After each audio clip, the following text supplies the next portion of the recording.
Good afternoon, everyone. I always worry when guys have rifles behind me when I'm speaking. It gives me a little sense of unease. And this is one of our better turnouts, so we actually asked for some crowd control, so we have the National Guard. All right, that's it for my humor. No, that's just for the politicians. Yeah. Anyway, my name's George Oros. I have the honor of being president of the Board of Trustees of the Peekskill Museum. This is a tremendous year for the museum. We are celebrating our 75th anniversary. We have a number of events coming up throughout the year. Any of you who are not members, we have membership applications in those little bags that you were given with the programs, and we urge you to join. It's not a lot of money, and it gets you into all of our programs for free. Get our newsletter, and of course, obviously, you can come visit anytime on Saturday afternoon. But I'd also like to acknowledge the committee that put this event together. It was chaired by Anita Cream, who put a lot of hours into it. And we have Diane. If they're in the audience, if you're in the audience, just raise your hand. Diane. There's two Dianes, actually, I think. Sarah, Joan, Pat, Allison, Lori, and Frank. Where did Frank go? So I want to thank them very much for putting this together. Now, in case you're wondering why you're here, this is to pay tribute to this marvelous Revolutionary War canon. And former museum trustee, the late Kay Amory Mosier, a genealogist, a historian, and devoted a considerable amount of her time and financial resources toward the restoration and remounting of this beautiful cannon here, and did a lot of work documenting the great contributions and the history of John Jack Peterson and other African Americans who fought during the American Revolution. The museum is grateful to Mrs. Mosier and her family. Representatives of the family are here today. We're very grateful for her work in restoring the cannon. The museum is very proud of this artifact and proud to honor John Peterson and the patriotic devotion that he exhibited. Following this historic reenactment, and we're going to have Mr. Jim Taylor come up speaking on behalf of the Mosier family. We have a few other presentations, but following all of that, you will be invited or led by these troops to the back to hear a presentation by our Vice President John Curran, and he will detail the story of the Vulture, which deals with John Patterson and Moses Sherwood's role in a very significant event that actually turned the tide of the American Revolution. So with that introduction and all, I would like to call up here our two county legislators. Peekskill is very fortunate to be represented by two legislators in the Westchester County Board. We have Honorable Colin Smith and the Honorable Catherine Borgia, and I'm going to hand the mic over to both of them. So you speak here so you can be on the cable. Sure. Okay. Yeah, put this right here. Thank you. Okay. Okay, Colin, you want to do the honors? It's our pleasure to be here today to celebrate the significance of all the historical things that have happened in Peekskill during the course of our history, and specifically the rededication of this wonderful cannon. It's really important for us to remember our history, to remember the significance of the sacrifices that people who came before us made, and also Colin and I and many of our colleagues on the board are all history nerds, so we love coming to these kinds of things. Colin is going to do the proclamation from us. So it's a real pleasure to be here today, and I want to, of course, thank George and the board for allowing us to come and just present this proclamation on behalf of the County Board of Legislators. Many thanks, of course, to the Mosier family, who has been such a incredible part of our city's history, and for your work in the restoral of the cannon and the many other things you've contributed to our community over the years. What we have here is the proclamation. I'm not going to read it all. I could, but we'd probably be here a lot longer than we actually need to. But this is just to commemorate today as the opening. Is this the first of the first event to kick off? So the first event to kick off the celebration for the 75th anniversary year. Great. And we're happy to be a part of it. So congratulations Absolutely. to everyone, and it's great to see the turnout for this Thank day. you. Thank you. Thank you. Take that, sir. Oh yeah, you guys want to get a photo? You got somebody take photos for you guys? Oh, Frank. okay, stand in the middle. Frank. Good thinking. Thank Thank you. you. Thank Better you. put this right here for now. Okay, thanks. I also want to mention and thank both of these legislators for considering the museum and helping us get community-based organization funding for our programs this year. It's a great thing. It's not an easy lift, having been a former legislator, I know, so we appreciate very much the award we received. Thank you. And now I'd like to invite the Deputy Mayor of the City of Peekskill, Vivian McKenzie, to come up, say a few words of welcome.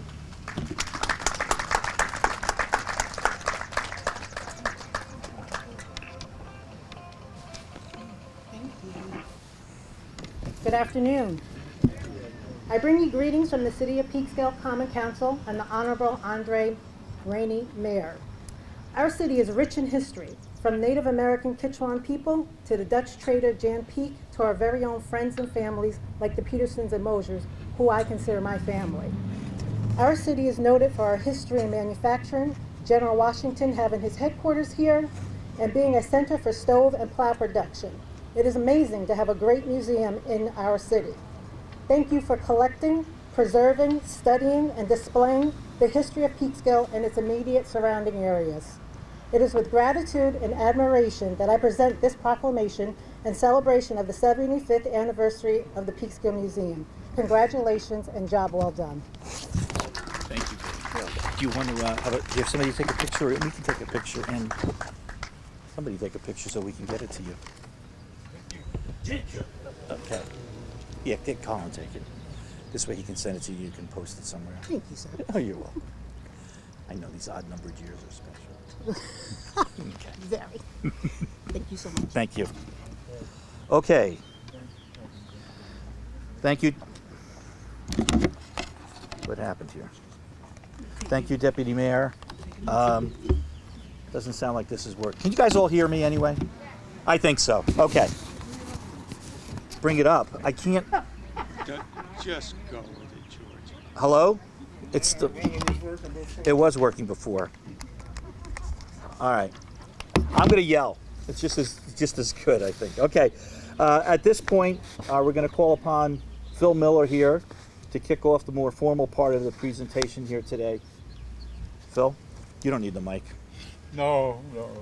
But I'm going to play the wake-up call that predates the national anthem, I was told. So it's to wake up the troops back in the Revolutionary period.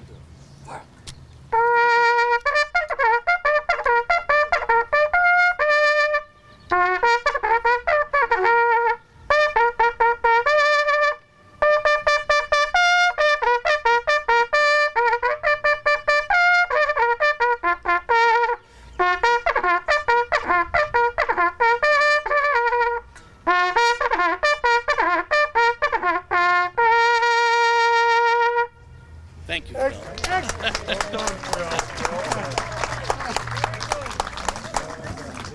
Okay, so now that the troops are woken up, I want to point out that I mentioned the National Guard in passing before, but these are members of Task Force Riflejack out of Camp Smith. They are part of the Army National Guard response to COVID-19, and they're being represented today by Captain Samatini, Master Sergeant Lind, and Sergeant Stump. And they're going to also join us in the back for the second presentation, and he will introduce his troops further then. So, and I want to thank the Living History Foundation, who provided us with the Revolutionary War soldiers here. They do reenactments all over pretty much the whole East Coast, maybe the whole country, I don't know. But anyway, we're very happy to have them here today representing our past and our history. So with that, I'd like to bring a man up who I've known for many, many years. You know, Colin and Catherine and the mayor mentioned, Deputy Mayor mentioned that there are certain people that in this community that give so much. And Jim Taylor is one of those people. He's a former high school principal. I don't know if he was high school. Whatever. He's retired now. He's the administrator of a really fantastic program called Rising Tide Boat that he does with the Peekskill Youth Bureau, helping young kids learn to work with their hands and build constructive things. He's a member of the African American Advisory Board for Historic Hudson Valley. He's married to Judith Mosier Taylor, has 2 grown daughters and a grandson, and he's lived in Peekskill for over 50 years, and he's been an integral part of this community. And Jim, when you come up, I want you to say a few words, but also introduce the other members of your family that are here so we can all give them a round of applause. Thank you. And you can try. Oh, I don't know what happened to this thing. I don't think it's working, Jim. I don't think it's working either. Let me do this. Try it again. Hello? Hello? Hello? No. Okay. That one's for the cables. Okay. Well, hello. You know, it's really an honor to be here and speak about my mother-in-law, who I dearly love. Her 2 children are seated together, David and Judith. Grew up on Howard Street, went to Peekskill schools and so forth. I want to give you some background of Mom. Kay Mosier was an outstanding woman in Peekskill. Not only was she a woman, she was a black woman who was born in the 1920s. During the World War II, she had the initiative to learn how to sew. She worked at a shirt factory on Broad Street and Howard Street. And you know something? She ended up buying that shirt factory about 30 years later and leaving a legacy to her family. She also was the first secretary of the Peekskill NAACP in the 30s. And I'll give you a little background on how I met her. It was sort of serendipitous. I came here to teach 50 years ago. During that time when I came up here, I had no place to stay, so I stayed at the Lynn-Rose Hotel for a couple weeks.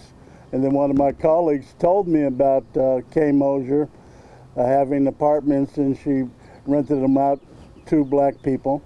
So I went over, climbed the stairs to her house, and I met this small, diminutive, beautiful woman. We had about an hour conversation about, me being the first or second male teacher in the elementary schools in Peekskill, how she had some of her aspirations, what were mine, and so forth. And she really brought me in as a member of her family. Well, I became a member of her family. In 1972, Judith had an apartment upstairs, I had an apartment downstairs, and I just watched a beautiful, tall woman walk by every day when I was going to work. She was a microbiologist at the Westchester County Medical Center. And David was in high school. He was a senior in high school at that time. They went on our wedding day, shipped out to Fort Dix. I remember that. We took you down there a day or two before. But Mom was a strong-willed, strong-minded woman. She would not back down when she had an idea. And she was truly what amazed me as an entrepreneur. She bought houses on the street next to her house, across the street, and she once told me, she says, I said, Mom, why do you buy these houses all together? There's a lot of houses in Peekskill. No, I want to be able to look out my window and see the houses that I'm responsible for. Not only was she responsible to that part of Howard Street, she had a playground for the kids. She was very active. our interest in history, or mine, came from her. I would drive her to the various meetings that she had in the county. She had a publication about African American history in Westchester County, and we edited that, put it together, copied it, and worked it out. So as you can tell, I have a lot of respect for her and the research that she did on this canon. Some people say it's not true, but what may be true, what's not true, is yet to be determined.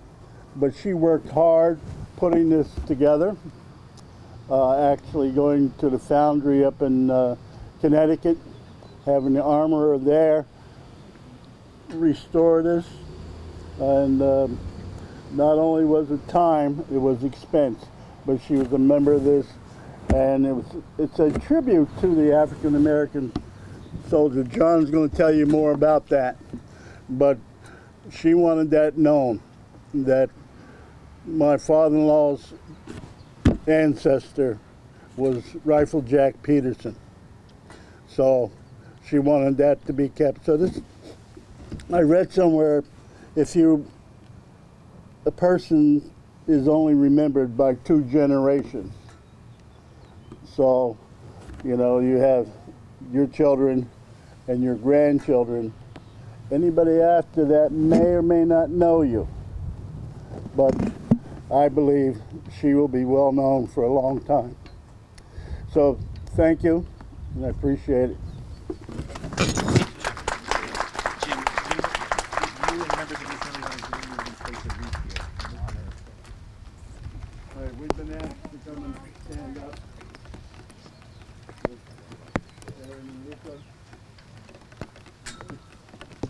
This is my grandson. I hope that he will remember us for a while. 50 or shoulder, Harlem.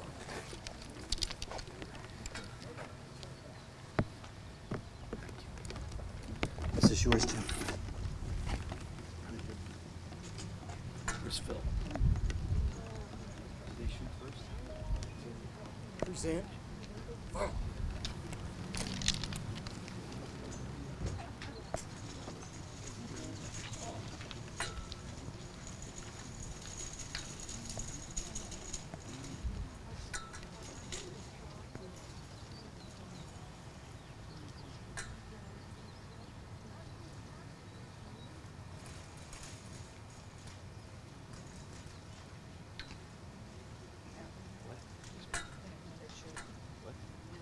We did the ceremony. Right. Now it's the salute. Okay. Now it's on taps. We're ready for you guys. Okay. Whenever you guys are ready.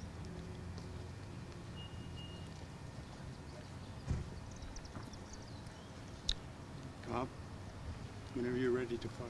Yeah. Oh, you want to see? Yes. Yep. All right. Shoulder, fire. Prime low.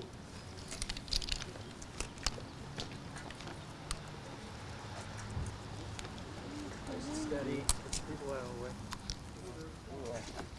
Guys, we're going to be firing in that direction, so we'll elevate, don't worry. Stop there, stay there. We will elevate. Come to the shoulder when you're ready. Make ready. Present. Left oblique. Elevate. Fire. Prime and low.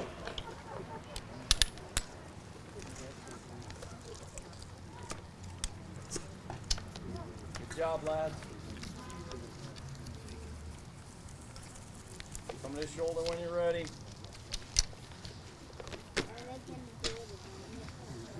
We're just gonna fire 2 more times. Okay. Make ready! Present! Left oblique. Fire! I'm low!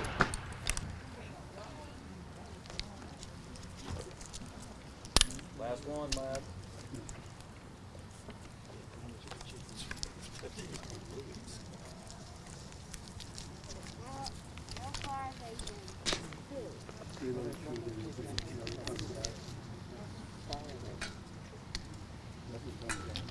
Make ready! Present! Left oblique, fire! Up to the shoulder. Present, up!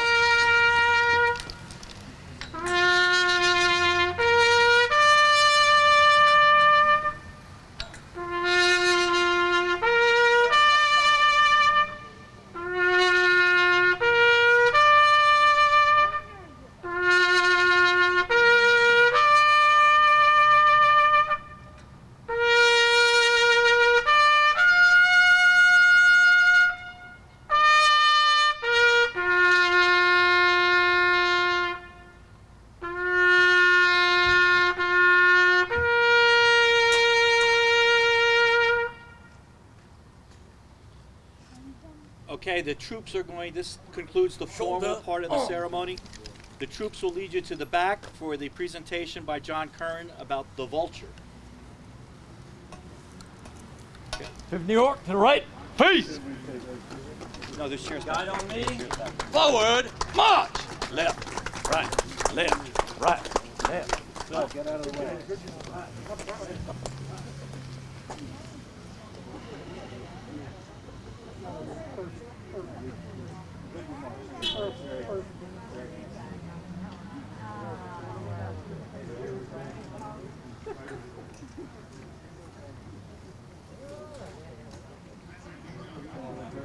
Oh, I think it was excellent. Look at the crowd we got.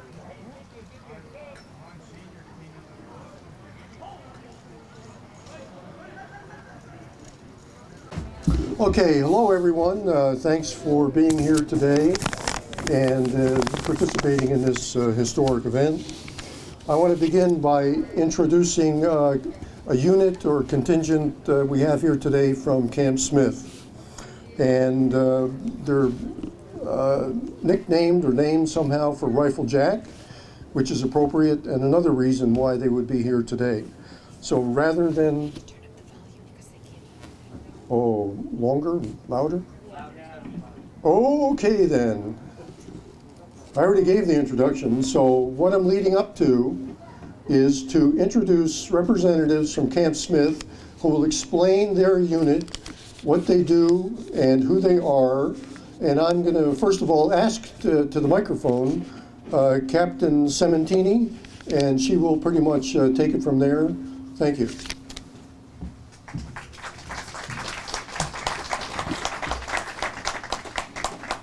Good afternoon, everyone. As John stated, my name is Captain Jillian Sementini. I am the Operations Officer for Joint Task Force Rifle Jack. Since our inception back in March of 2020, we have helped support New York State in fighting COVID-19.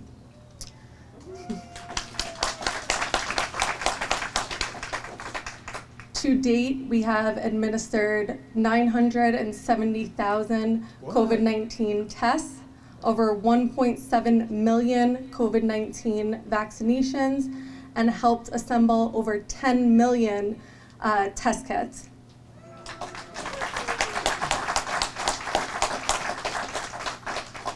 At this time, I'd like to introduce Sergeant Stump, who will help tell you guys why we have chosen to name our task force after the extraordinary John Rifle Jack Peterson. Thank you. Good afternoon, everyone. My name is Sergeant William Stump. I've been with the task force since we started in March.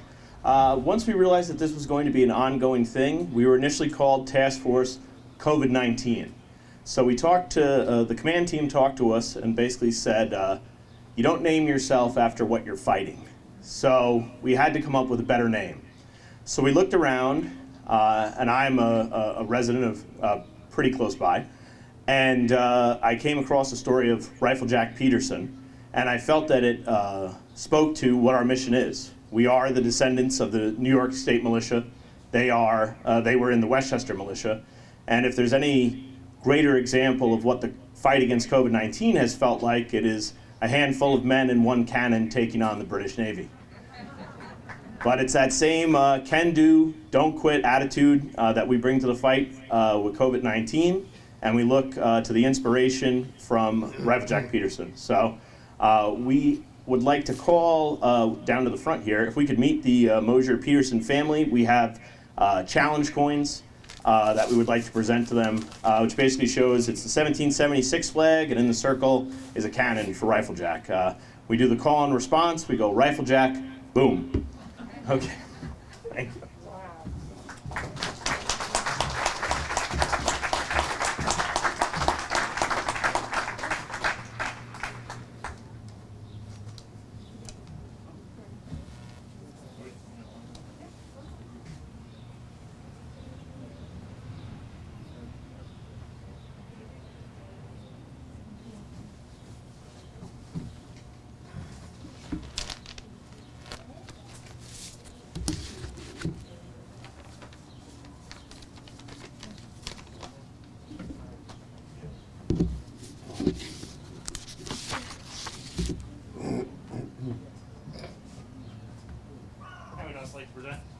John as well. Okay, thank you.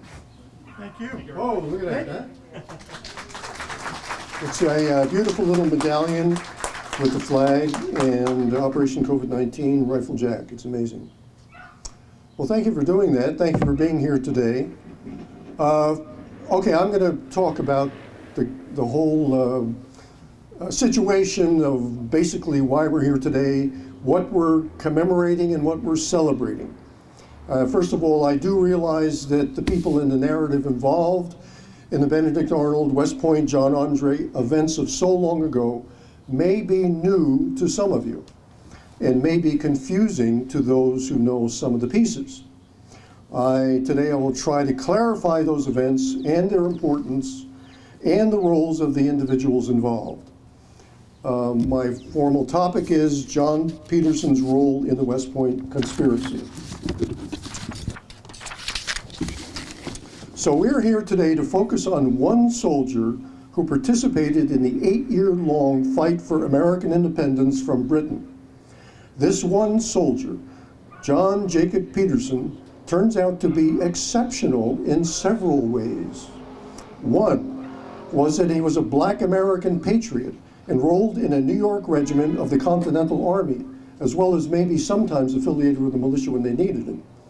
Second, he was clearly an expert rifleman and sharpshooter, when most soldiers of that time used muskets, thus his nickname as Rifle Jack. Another exceptional fact about Mr. Peterson was that he served several years in the first racially integrated American Army, and that for this service he was awarded a veteran pension payment and allotment of land in Cortland. Along with these accomplishments was that this John Jacob Rifle Jack Peterson at age 35 set into motion a series of events at the center of the struggle for American survival on September 21, 1780.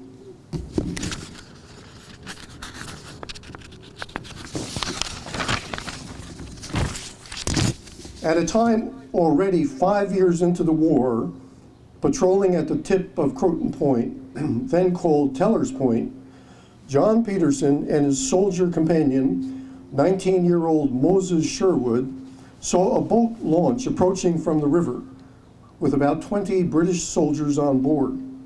Taking cover, Peterson and Sherwood fired with rifle and musket on this boat, causing injuries. This action forced the landing party to withdraw back to the British warship Vulture, then anchored across the river near Haverstraw. While the Patriot soldier John Paulding has received continuing celebration for physically stopping and capturing the British officer John Andre at Tarrytown, Rifle Jack has not received equal attention or celebration for initiating the events that were so critical at that time. This officer, Andre, was the principal assistant or adjutant to the British military commanders stationed in New York City. Andre came upriver on a secret and vital mission. Andre's capture, military trial, and execution at Tapan is described by most historians as crucial to the military defense of the American Army in the Hudson Valley at that time. Those events directly involved the American General Benedict Arnold, who intentionally and deliberately plotted to expose the weakness of the American fortifications at West Point and encourage its capture by the British. West Point was the principal target, yet it's important to realize that General Arnold's commands stretched along both sides of the river, from Fishkill to Stony Point. This included Forts Clinton and Montgomery at Bear Mountain, Fort Independence at Ansville, and Fort Lafayette at Verplanck. The incidents involved with Arnold, Andre, Paulding, and Peterson became the most significant recorded military betrayal in American history. When the launch that attempted to land at Teller's Point was driven away by Rifle Jack Peterson and Moses Sherwood, the British warship Vulture directed cannon fire at their position. This action revealed that if shipboard cannons could reach Teller's Point, then American cannons could also reach the Vulture warship. Peterson and Sherwood immediately contacted Colonel Livingston, the commanding officer at Fort Lafayette, on Verplancks Point.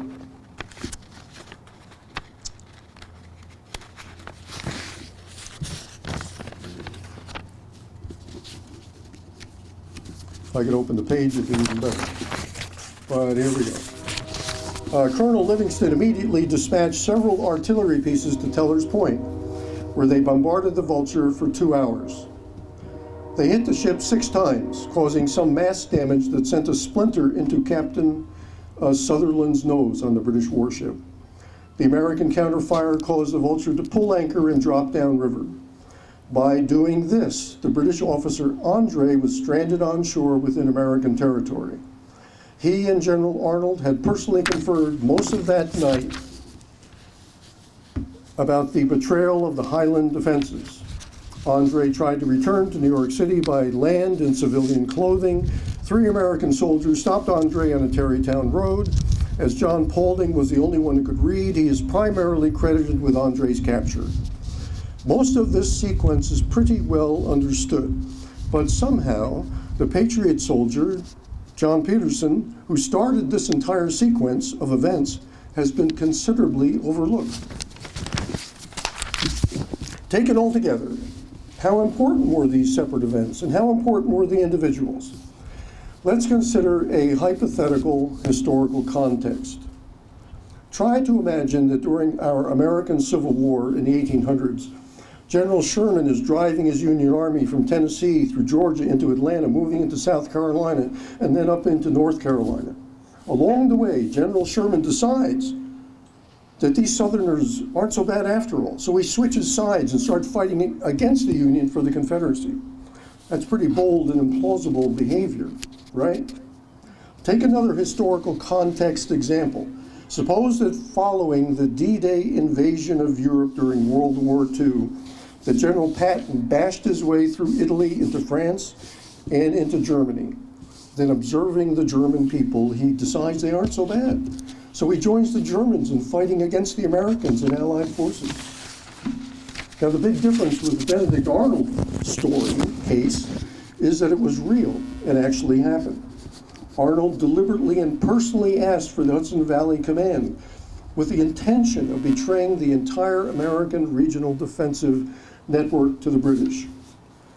General Arnold had several motives, such as money, an officer rank in the British Army, a sense of injury, and his judgment that the Americans would not win the war in any case.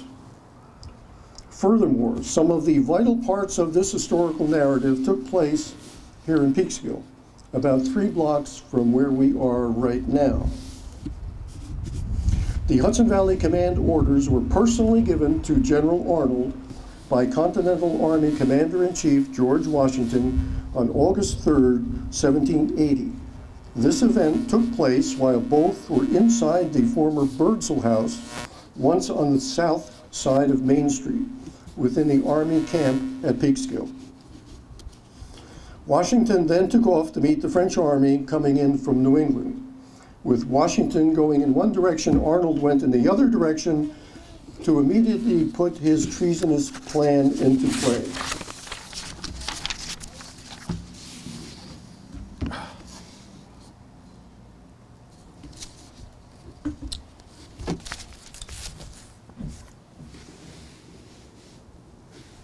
If I could see the controls, I would try to make this a little bit clearer. General Arnold's control of West Point and the regional American defense was of great interest to the British Army and Navy. We need to be aware that their military forces first arrived at Staten Island in summer of 1776. They had arrived with 130 ships that disembarked more than 30,000 soldiers. This was serious business. The West Point position was important for its redoubts and cannon batteries, for the iron link chain across the river.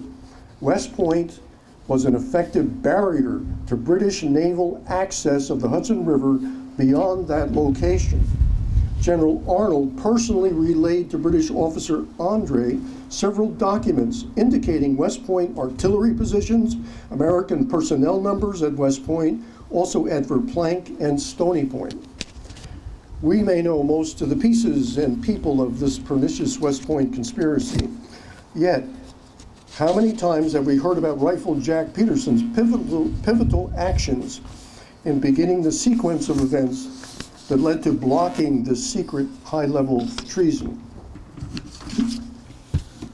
The unveiling of the entire American regional defense was close to success when Rifle Jack fired on a British invasion force at Teller's Point. That one decisive action led to the death of Andre and the escape of Arnold. Now, here we are today, recalling those events and those people. Kathleen Mosier, as a Peekskill Museum officer and board member, resolved to memorialize her family ancestor. She first of all had the museum Revolutionary 4-pounder cannon restored by a professional in Connecticut. The artillery piece was donated by lawyer Paul Blakely to Peekskill Museum in 1952. Mr. Blakely retrieved the cannon from the remains of Fort Lafayette at Verplank Point.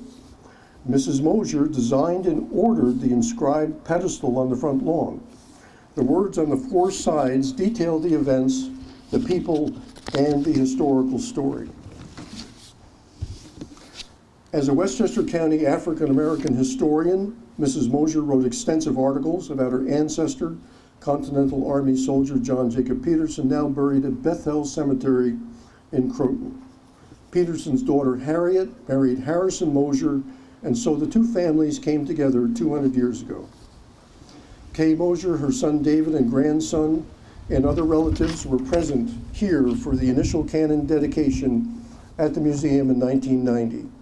She marked and memorialized in physical form the life and actions of an exceptional individual who deserves our understanding and respect. Rifle Jack Peterson didn't just help save the day, he in fact helped save the entire country. Amazing, isn't it? Also, looking at people and events from the safe distance of 241 years, how important was this entire Benedict Arnold West Point event? Well, the British military were willing to risk Major Andre, who lost his life in this matter. General Arnold risked his career and life and barely got away. General Washington was stunned. The fact that he immediately ordered 3 silver congressional medals for the 3 soldiers who together captured Andre at Tarrytown reveals his concern. Each also received lifetime pensions and land plots. The large inscribed medals were then personally presented to these 3 soldiers at Verplank. This action may also indicate how seriously General Washington took these events. It would be encouraging that Rifle Jack Peterson receives equal historical attention for his initial actions. His sudden, correct military decisions and actions way back in 1780 led to unraveling and stopping that potentially devastating treachery that could have changed everything we now see and recognize as who and what we are.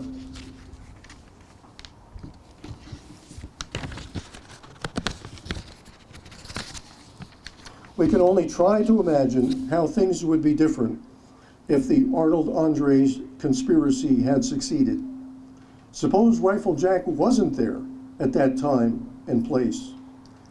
Would the ideals of life, liberty, and the pursuit of happiness have been possible in this world, it's something to think about. Thank you.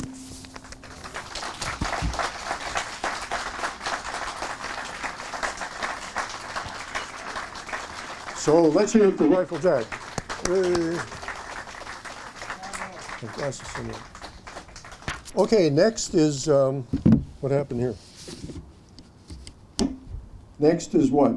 Who's the leader on this committee here? What do we do next? George? What's that? George? Okay, refreshments. Well, that's hard to say. Open up the cake. So here we are on the side table. I see that's what's taking place. Okay. Very good, thank you. All right. It's a speaker system. It's so cool. I can't see how I'm doing here. Input, bass, treble. Let's see how that sounds. That would have been a little better.